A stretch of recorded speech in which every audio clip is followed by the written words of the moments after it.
Hi there, my name is John Stevens, pastor of Zion Lutheran Church in Oregon City, Oregon, and we're part of the ELCA, and welcome to Dollar Store Children's Sermons, where we take a look at the lectionary text and we tie them to an item from the Dollar Tree.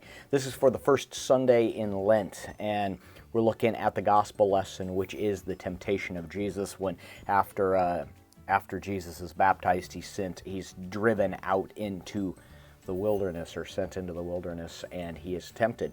And so a couple of avenues, a couple of directions that I'm going with this. First of all, if it's in your tradition to hide the Alleluia, and you're doing it this Sunday, I talked a little bit about it last week, but I'll talk about it again in case you didn't see that one. Is that if it's in your tradition, or if it's not in your tradition to hide the Alleluia, but you're not singing the hymn of praise because it's got Alleluia, and you're just not singing the Alleluia, you change the gospel acclamation to return to the Lord.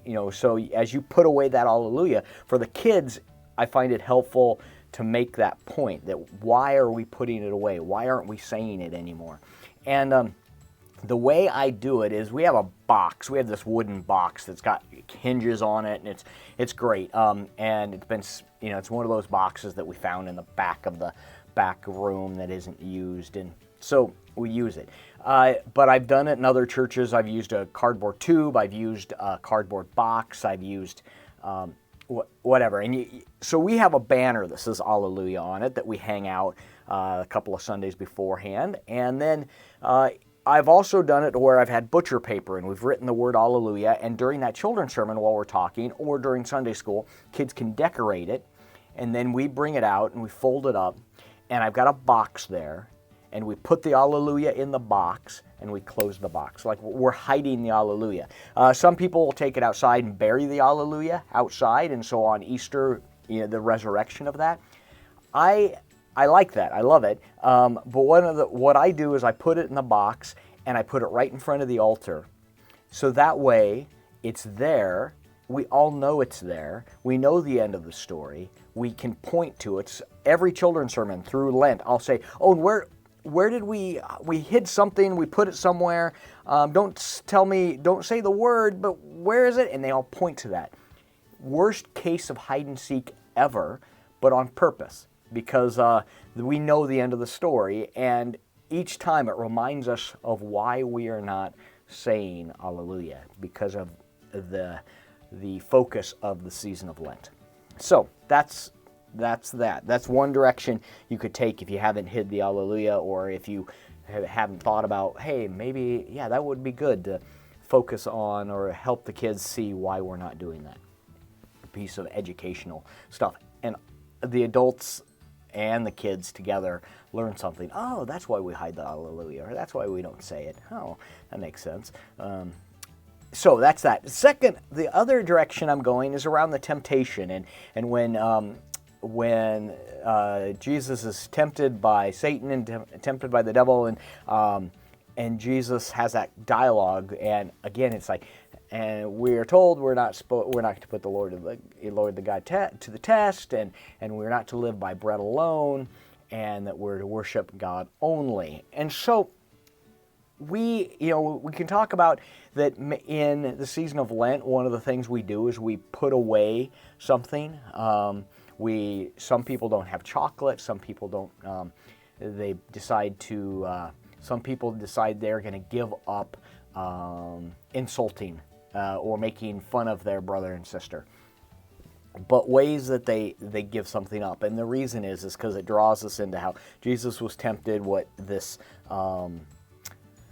As we go through the texts and we focus on this season, the item I'm using, and it's a great time to do it, because if you wait to use this later in the season, it's going to be gone, because the Dollar Tree, like every other store, before we get to Easter, they're going to be talking about Thanksgiving, something like that. But they have these chocolate crosses, and if you like them, I'm great. They're the cheesiest thing, or the chocoliest thing, and I have my eyes rolled. They come out every year, and I've used them before.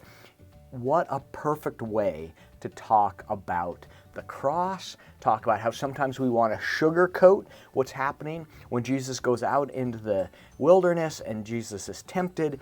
It's hard to sugarcoat that, and that Jesus is going to be going through the stuff that we go through, even more than that. But he reminds us, Jesus reminds me in this text, that we are not in this alone, that we cannot live by bread alone. We're not in this alone, that God, Christ, and our neighbors, all the people that are gathered here, we're in this together. And we can't sugarcoat it. And so this idea that we'd like the cross to be all nice and sweet, but it's not. It's not sweet at all. And but this reminds us of the journey that we're taking, or that Jesus is taking to the cross. This is the direction it's going, and we want to make it all nice and pretty, but it's not there yet, and so we can't sugarcoat it. So I'm ultimately focusing on the fact that we are not alone in this, that we can't live by bread alone, that the cross, all nice and sweet, ultimately is only through the power of God and Christ at that end, where we are redeemed and we reach the Easter message. So anyway, that's the direction I'm going, and I hope one of those can be a useful springboard for you in your own thinking for your children's sermon. And as always, thanks for stopping by, and I hope you have a blessed week.